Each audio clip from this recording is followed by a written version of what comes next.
What's up, fellow Marvel Legends fans? Solid Dave Snake back here, bringing you another review for the Spider-Man Marvel Legends Infinite Series Build-A-Figure Rhino Wave. And in this review, we're going to take a look at one of the figures from the Heroes for Hire set, and that is Marvel's Ghost Rider. And I'm not normally that big of a fan of Ghost Rider. I wasn't really too into his comics when I was younger. I never really bought them, and this is actually the first Ghost Rider action figure that I own. I'd really never been interested in getting any of the previous Marvel Legend Ghost Riders, but I am actually really happy I picked this up, and this figure has actually made me even more interested in the character.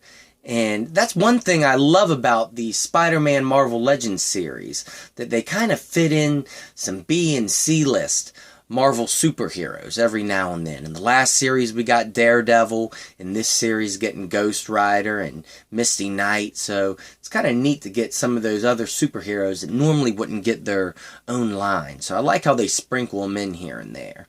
And this overall action figure uses basically the same body mold that has been used for previous Star-Lord Marvel Legends release, the comic book version, and in the Captain America series 2 years ago, we got a AIM soldier. It's pretty much the exact same body mold, but I'm not upset that they use the same mold. It really works with this Ghost Rider outfit very well, and I'll just pull him up close and let you see that.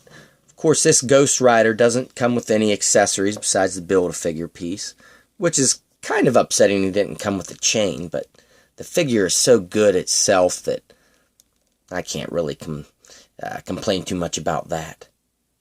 And one thing that I love about this head sculpt, besides it being translucent, which is a great effect with this fire, is that they actually articulated the jaw. And Hasbro really isn't known for articulating certain points anymore, and the jaw is one of those. But I'm glad they did this with this Ghost Rider, and it really adds a lot of extra character to this action figure. Having him be able to open that mouth and have kind of a screaming look going on. And it's really cool how they had his lower part of his neck, and where his body would be popping out of the collar there, be all that translucent fire. You can see the spinal column in there, done with that same translucent effect. And we'll flip him around, let you get a look at the back of his head, and they even added that flame detail coming up the collar back here. So that looks really good. I love when translucent flame effects are done right. And it's done here, where the tip is more red and then it gets yellow down to where the skull is, and then pretty much a translucent white, and then red again there in the eyes. So incredible head sculpt. And down here on the torso, he does have a loose chain that I'm sure you could get off if you really wanted to, but it's just kind of a nice aesthetic piece going around him. I'm going to leave mine on. And like I said, that AIM Soldier Star-Lord body mold really works well for this Ghost Rider. Not a whole lot of paint variation going on here besides the pattern on his jacket and the silver around his belt. Pretty much all jet black, but that's how Ghost Rider should look.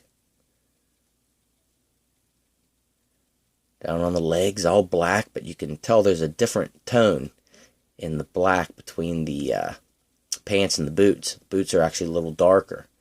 And the silver for the belt buckle there around his boots came out really clean. Real clean on this side. His boots look perfect for Ghost Rider. So real nice looking figure, and his articulation is great as well. Of course, the head is on the ball joint, which will rotate all the way around. Be mindful of that jaw that it's up when you do the full rotation. He can look this far down, which is pretty far down, and pretty far up. And of course, he has that great jaw articulation, which you can get really far wide open. So that's a great range of movement there. And then his shoulders are on a ball joint and hinge, which won't go quite up to 90 degrees, just a little past 45. but they will rotate all the way around. And he has a cut here at the bicep, double jointed elbows, which go all the way up, and a peg and a hinge here at the wrist, which will rotate all the way around, go that far up, that far back. His fingers are in a position on both hands to hold a weapon as well, a handgun or pistol, which is a little weird. I'm surprised I didn't use a closed grip. But back onto the articulation, he does have a waist crunch, which will go that far forward, that far back. Cut here at the bottom part of the waist, which will rotate all the way around.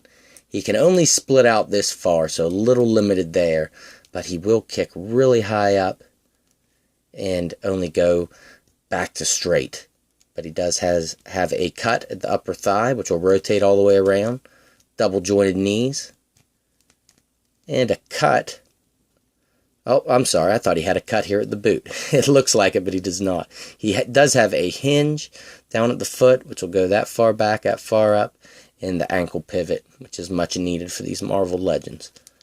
So, alright, I have to give this figure a high recommend, not even being that big of a fan of Ghost Rider.